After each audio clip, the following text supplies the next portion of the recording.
Welcome to part 3 of the Bubsy the Woolly Strikes Back Let's Play. Yes, that's right, it's a Let's Play. In this part we are entering the final world, the space world, where I assume this is like set on a like woolly space rock thing. Oh, yep, that was my face when that happened. Yeah, actually, is this like, instead of just having a spaceship, they've like transported a chunk of their sort of world, so that they have like a stronger base of operations. So something interesting to think about, but also something that most people probably don't care either.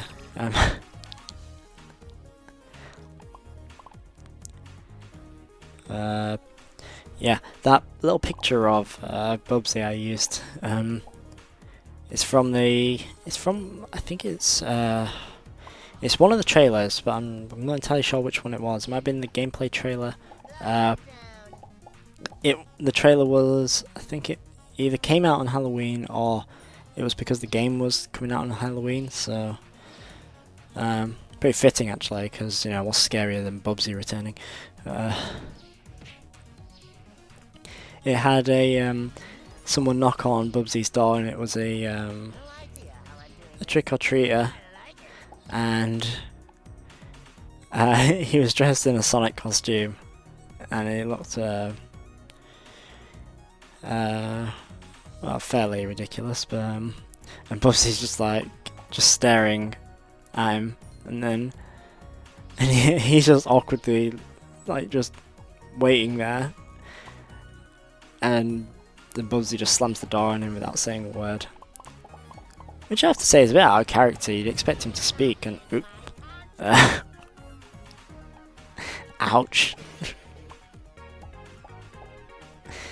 I don't know if they're expecting you to come in from the other side and like not run the whole way or something. Maybe you're meant to pounce? Who knows. Oh, speaking of Sonic, that's the level code.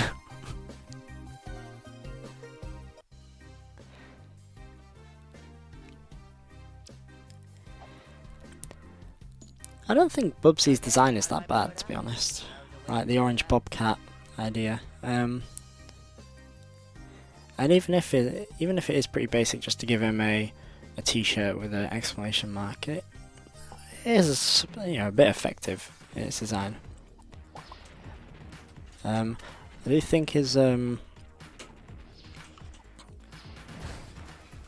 like appearance is a bit strange in like this game. There's something about his model. It's a bit like his face is a bit flat and wide. Like I don't know, like like someone hit him in the face with like a pan or something.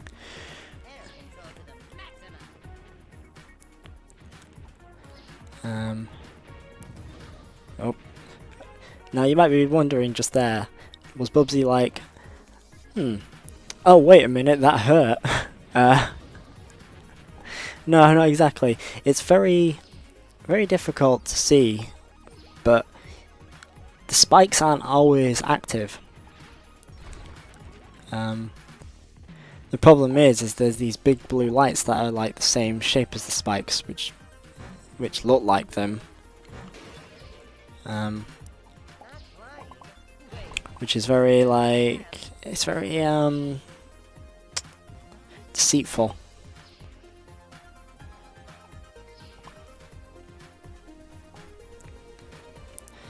But at least we got some extra health now, so we can progress a bit more carelessly.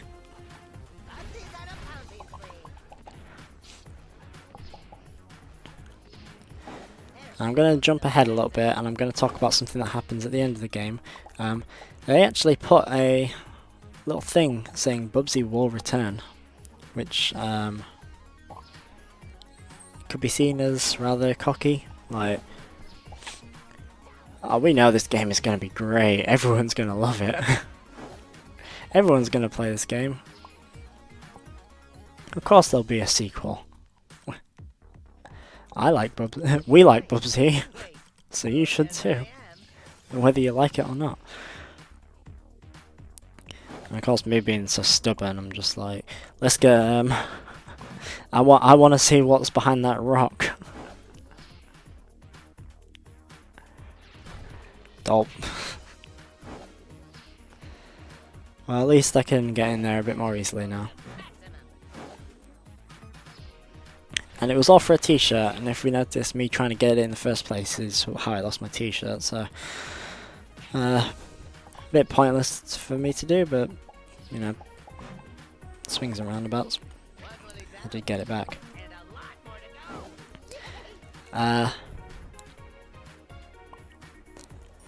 But Bubsy did actually return. He did get another game after this one. It's different to this. I actually would have preferred if they'd kept with this, like the way this game plays, but just like obviously improved it a lot more, made a lot more interesting level design, made better use of like Bubsy's moveset, and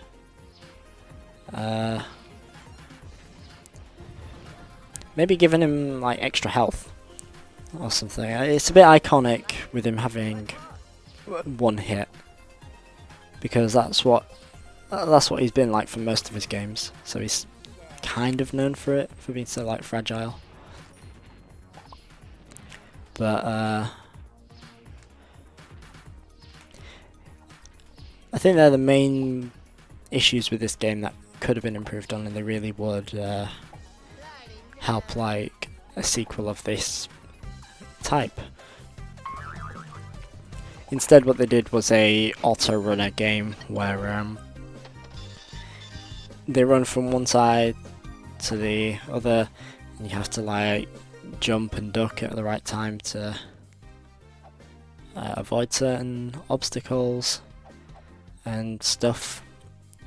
And you can buy like upgrades and things to make it easier. But what they did, which I like, is they actually put in some extra characters to add some variety, and also like some characters can access certain areas that others can't due to their abilities, rather than like, you know, something as like lame as here's a door that has this character's face on.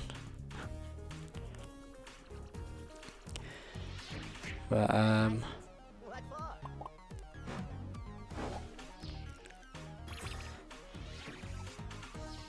the problem with that is, now that they've introduced those people, will they be like keeping them in later games? Will it end up like, are they going to copy Sonic in another way by having loads of friends that people don't like?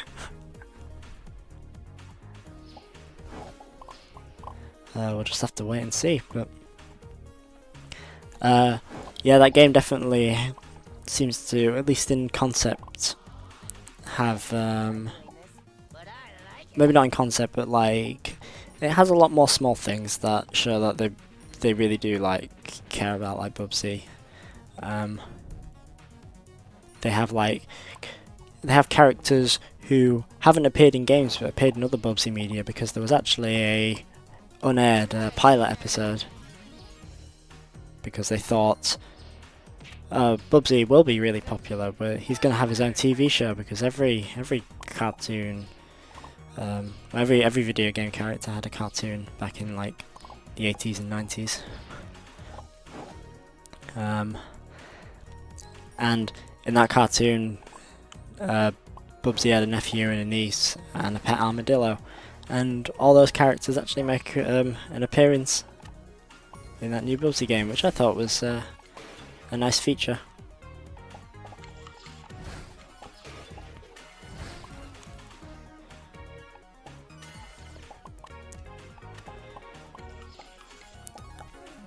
We have some interesting enemies here. They don't appear in the tutorial. It's these like robot Woolies that just charge straight at Bubsy. And you can't actually kill them with any normal attacks. They can only be like defeated with by either charging off a ledge, charging into a wall, or charging into each other. I think in the case of that one, just charging for too long. Possibly. Or did the other one just charge straight through him?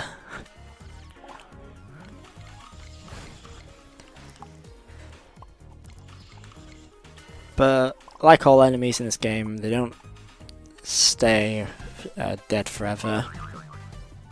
Except the bees, they do. They actually reassemble themselves, which is pretty nice because no other enemy really does that. All the others just disappear and teleport back in. I feel like there was a nicer like revival animation. Alright, now we're already on the final platforming level. The music's quite a bit different actually in this level. It's still just as funky, but it feels more like a kind of dancing funk rather than I don't really know how you describe the other like songs in this.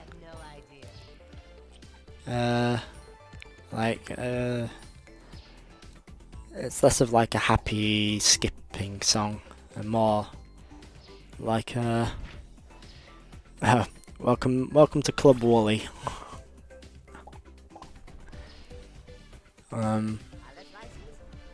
We have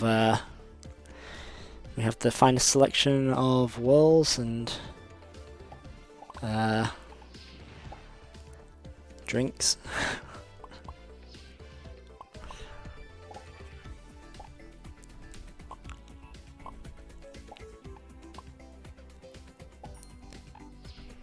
But it is a nice tune.